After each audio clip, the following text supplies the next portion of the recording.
Start. A preliminary meeting was held in our Masonic Hall last Saturday to consider the preservation of the park estate for the use of the general public. Stop.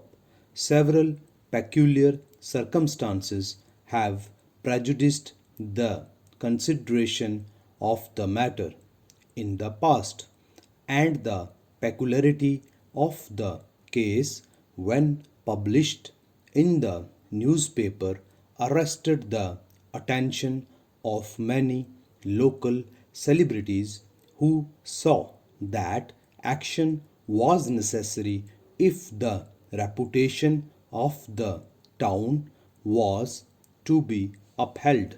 Stop. The estate contains some very old ruins in the perpendicular style of architecture, and its history is somewhat hidden in obscurity. But the buildings are in such a state of dilapidation that it is now deemed wise to protect them from further decay. Stop. It is said that if the prerogative of a local lord were exercised, in all probability, none of the land would be available for the use of the people. But as this is very improbable, we need not enter upon a debatable topic which might cause us to show any but charitable feelings. Stop. At the meeting, the chair was taken by a publisher who practices much real charity and who has distinguished himself on the local bench, a tribunal of which we are proud. Stop.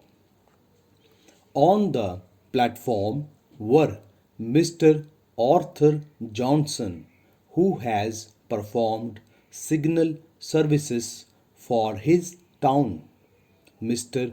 James Smith, the applicability of whose impracticable and republican theories is of little account in the performance of our daily duties, and Dr. Rawson, a very proficient master in the art of logic, and one who has a very wide practice among some of the best families of the district. Stop.